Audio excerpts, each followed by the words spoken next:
묻고 더블로 가. 파란색 옷을 즐겨 입는 곽철용의 비밀. 영이 길면 긴들 정이 처박혀 살 것. 그리고 타짜의 수많은 명장면 속에는 곽철용의 죽음을 암시하는 무언가를 비롯하여 여러 가지 비밀들이 숨겨져 있는데요. 내가 달건이 생활을 17에 시작했다. 지금 나만큼 사는 건 나 혼자뿐이야. 17에 달건이 생활을 시작한 곽철용. 그는 아이언 드래곤이란 이름답게 비정하고 비상한 인물인데요. 이 안에 배신자가 있다. 이게 내 결론.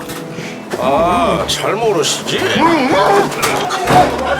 나 이대 나온 여자라. 이대 나온 정마담마저 출동한 경찰에게는 속수무책으로 잡혀가지만 사업자들 올라옵니다. 노차 뚫렸습니다. 바로 막아 임마. 어이 그만하지. 밖에 돈부터 챙기라.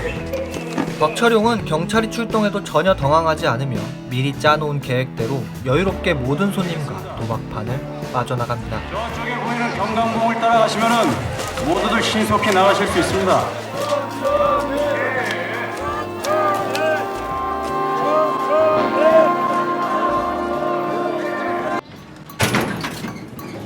게다가 곽철용은 평경장을 죽인 사실을 너구리에게 들킨 정마담과는 다르게 박무식을 비롯한 수많은 배신자들과 동료 건달들을 죽이고도 완전 범죄를 이룰 만큼 철저하고 잔인한 인물이죠.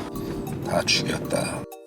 그런데 곽철용은 유독 고니에 관련해서만큼은 많은 실수를 하는데요. 고니는 배에 지니고 있던 돈뭉치가 칼을 막아 목숨을 건지게 되지만 여기서 이상한 건 곽철용과 그 부하들은 고니가 배에서 돈다발을 꺼내는 모습을 이미 직접 봤었음에도 그 돈을 가져가지 않았고 1000만원짜리 50장.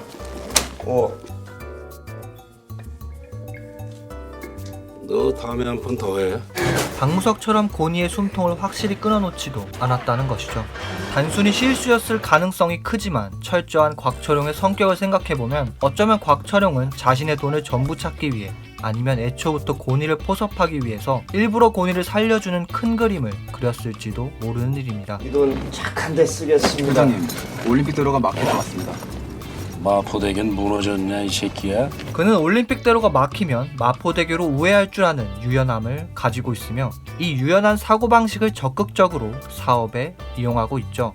자신의 거액을 따간 상대마저 가치가 있다면 포섭하기 위해 자존심을 숙일 줄도 알며 너 내 밑에서 일할 생각 없냐? 아이 늑대 새끼 어떻게 개 밑으로 들어갑니까? 자신을 속인 사실을 알고도 뛰어난 인물이라면 자신의 식구로 받아들입니다. 난데 기집 애들 2명 풀어줘. 그냥 풀어줘. 이러한 곽철용의 모습은 마치 삼국지에서 난세의 간웅이라 불리던 조조 맹덕이 생각날 만큼 능력 위주의 실용주의자적인 지략가이자 비정한 건달 사업가의 면모를 보이는 매력적인 악당입니다. 곽철용 저 새끼는 아주 그 유명한 아주 뭐라 그럴까 아주 유명한 씹새끼? 묻고 더블로 가. 자, 그러면 이제 블루 아이언 드래곤 곽철용과 타짜의 숨겨진 비밀 파트 2 본격적으로 시작해 보겠습니다. 배신자에게는 피도 눈물도 없지만 그래도 순정은 있는 아이언 드래곤. 호라나, 나도 순정이 있다. 곽철용은 영화 속에서 주로 파란색 정장과 파란색 셔츠를 입고서 등장하죠. 너 다음에 한 번 더 해. 타짜에서 이러한 파란색은 이렇게, 그리고 이런 식으로 무언가를 감추거나 속이고 숨기고 있는 비밀이나 거짓, 그러니까 껍데기의 색으로 등장한다고 지난 영상에서도 말했었죠. 어이 젊은 친구, 신사답게 행동해. 그런데 곽철용은 사기 도박과 살인을 일삼는 건달이면서도 남들에게 보여지는 자신의 평판을 중요하게 여기는 사업가입니다. 사람들이 곽철용이를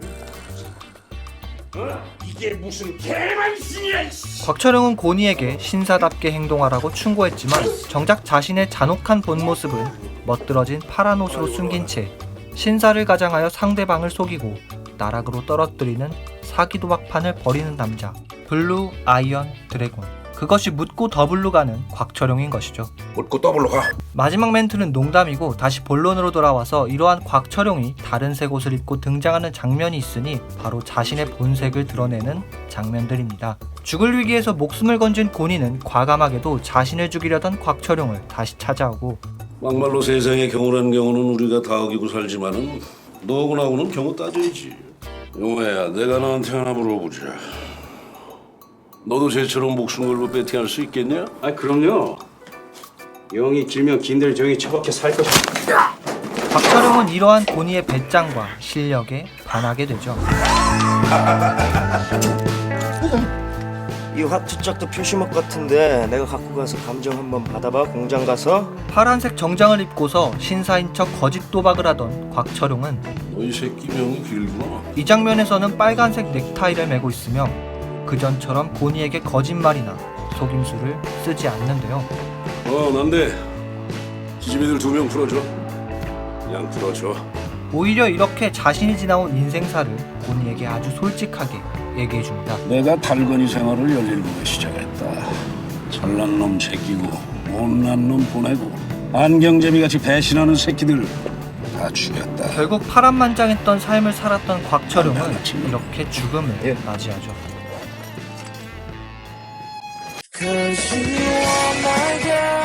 그런데 이 곽철용의 죽음을 미리 암시하는 무언가가 있었으니 곽철용의 명예를 실추시킨 박무석을 구타하는 이 장면, 고니에게 돈을 잃은 곽철용이 화를 삭히는 이 장면, 그리고 고니가 살아 돌아와 곽철용을 찾아온 이 장면, 공통점을 찾으셨나요? 곽철용의 볼링 사업장 사무실에 걸려있는 이 그림은 레오나르도 다빈치의 작품인 최후의 만찬인데요. 고니가 곽철용을 다시 찾아왔을 때 곽철용은 이 최후의 만찬을 배경으로 말 그대로 최후의 만찬을 먹고 있었죠. 그리고 곽철용은 그 그림처럼 최후의 만찬을 즐기고 곧바로 죽게 됩니다. 이처럼 영화 속 배경이나 소품 등 시각적인 요소들을 감독의 의도대로 배치하고 연출하는 작업을 바로 미장센이라고 부르며, 이 미장센은 프랑스어로 연출을 의미하죠. 영화 속에서 빠르게 지나가는 단 1초의 이미지라고 해도 그 한 장면을 촬영하기 위해서는 배우를 비롯하여 카메라와 조명, 미술, 소품과 분장 등등 상당한 세팅 시간과 사람들의 노력, 그리고 많은 자본이 들어가게 되죠. 뭐 이런 자본주의적인 개념으로 나가야지. 에라이. 게다가 드라마와 달리 영화는 오로지 2시간 남짓 동안 모든 이야기를 함축해서 보여줘야 하는 만큼 영화 속 모든 장면마다 감독의 의도가 담겨 있다고 해도 과언이 아닙니다. 타짜3에서 이광수님의 엉덩이를 관객에게 끈질기게 오랫동안 보여준 이유도 나름대로는 그 의도가 존재한다는 것이죠. 하지만 저는 그 이유를 잘 모르겠습니다. 그건 여러분이 찾아서 댓글로 달아주세요. 아무튼 다양한 의미를 담고 있는 미장센은 영화 곳곳에서 발견할 수 있습니다. 산속 도박장에서 큰 돈을 따간 고니는 화란과 세란이 운영하는 술집에서 또다시 곽철용을 만나게 되죠. 이 씬에서 곽철용 일행 뒤로 보이는 배경은 고흐풍으로 그려진 휴양지의 그림입니다. 이 스무장세계 좁다. 뛰지 마라. 다음을 기약하는 고니와 곽철용은 휴양지 배경에서 휴식하며 화란을 사이에 두고 기싸움을 벌이게 되죠. 내일 북한산 싫으면 우리 영화나 보러 갈까? 예, 좋아요. 나도 좋아.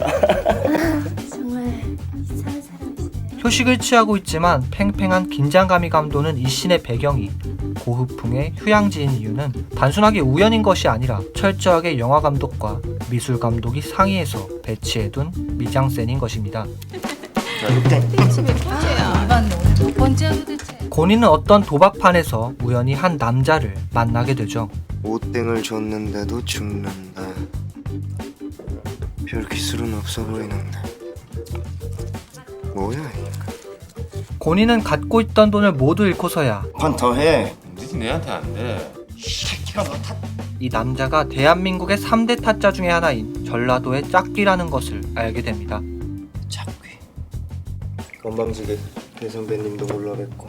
그리고 고니는 짝귀에게 큰 가르침을 받게 되죠. 이 새끼가 지금 이 타이밍에 나한테 구라를 치고 있다.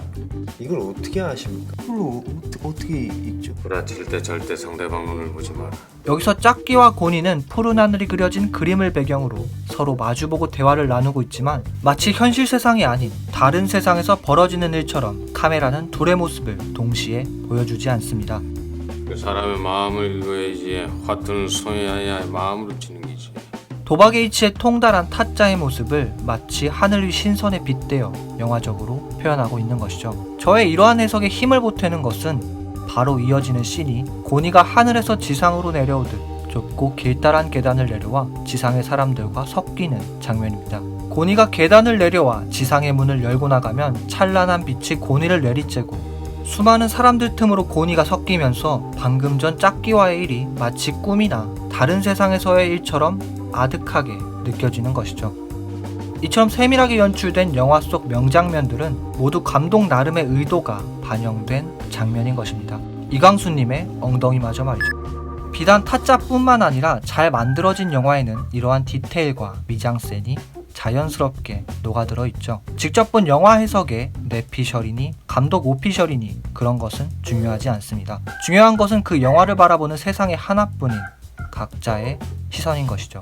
영화 타짜에 대한 제 감상평은 정마담의 대사로 대신하겠습니다.